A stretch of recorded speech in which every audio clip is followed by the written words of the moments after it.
जय हिंद दोस्तों। चलिए काली मृदा के बारे में हम लोग चल रहे हैं। तो आज हम लोग देखते हैं काली मृदा के बारे में। हम लोग आपको कल बताया गया होगा कि काली मृदा जो है वो काम करता है, उसमें उसको दूसरा नाम है रेगुर मृदा। और ये जो है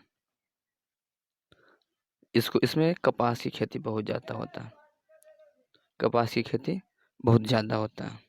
तो इससे आने वाला ये दो ही प्रश्न कि इसमें कपास की खेती बहुत ज़्यादा होता है और इसका दूसरा नाम क्या है, तेलुगुर मृदा नाम है।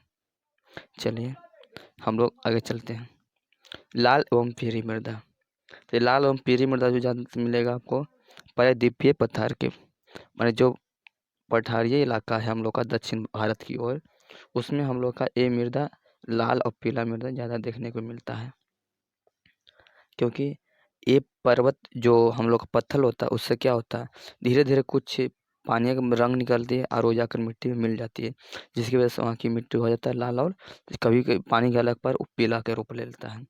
चलिए, तो इससे आने वाला दो प्रकार की लाल पीला मृदा कहाँ मिलेगा, तो प्रायद्वीपीय भारत में ज़्यादा मिलता है। किस में मिलेगा, तब प्रायद्वीपीय भारत में ज़्यादा मिला कि एक लोग से का दक्षिण भारत। कौन सा भारत है, दक्षिण भारत है।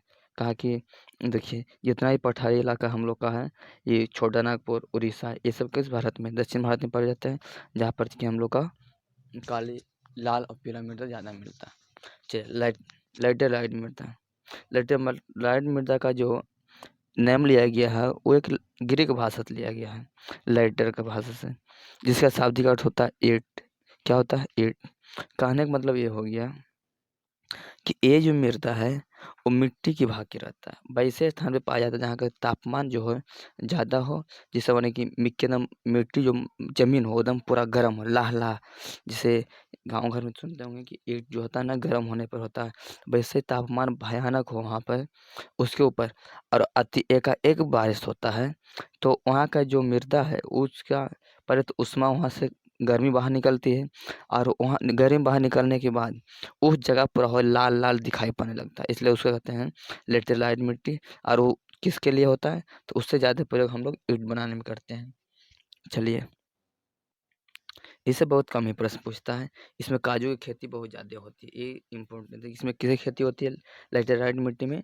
लेटेराइट मिट्टी में आप लोग का काजू की खेती बहुत ही ज़्यादा होता है। जो मसाला खेती के लिए कौन प्रसिद्ध है, तो इधर हम लोग का केरला प्रसिद्ध है। वैसे ही मरुस्थलीय मृदा। तो मरुस्थलीय मृदा में कोई बात नहीं कि इसमें सिर्फ बालू रहता है। काच रहता है, बालू बालू रहेगा।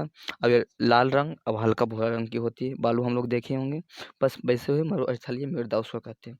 ये हमारे देश में जो पाया जाने वाला है वो थाल की मरुस्थल है। ये हम लोग का राजस्थान में पाया जाती है। कहाँ पाया जाता है, राजस्थान में पाया जाता है।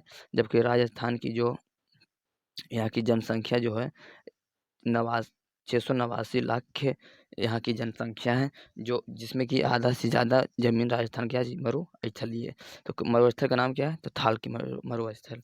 चलिए आगे हम लोग पर्वतीय मृदा। तो पर्वतीय मृदा में क्या है कि ये जो मृदा है ये जिसे इस प्रकार से पर्वत रहती है, इसमें निक्षेपण होते जाता है पानी से। बहुत दिनों के बाद बारिश से निक्षेपण होने के बाद इसमें जो मिट्टी होती है ना वो नीचे आकर जमा हो चल जाती है, इस एरिया में जमा हो जाएगा। जमा होने के बाद यहाँ पर क्या हो जाएगा, इस सब की सब एरिया में इसका पूरा माने कि मिट्टी जम के वो चला जाएगा। तो इससे क्या होगा, मिट्टी का निक्षेपण हो जाएगा और ये पत्थर कंकलेरा भाग इसमें ज़्यादा मिलेगा। तो नदी घाटियों में देखे हुए ज़्यादा मिलेगा। नदी घाटियों के कहीं कहीं जल विभाजक के रूप, जिससे अचानक नदी में जमीन उत्पन्न हो जाए, तो वहाँ पर भी हम लोग का जो कंकर की भांति वहाँ के मिट्टी दिखाई पड़ेगा, तो उससे पर्वतीय मिलता है। चलिए आगे हम लोग देखते हैं कि भूमि उपयोग का बदला रूप में।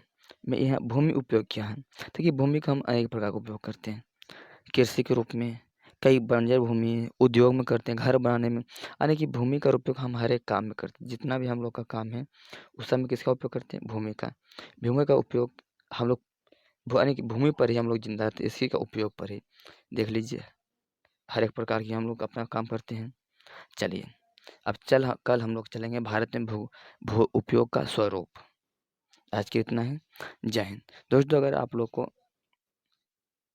मतलब कि ऑब्जेक्टिव के लिए सही आप लोग को लग रहा है तो मेरे चैनल को लाइक और सब्सक्राइब कर लीजिएगा। जय हिंद।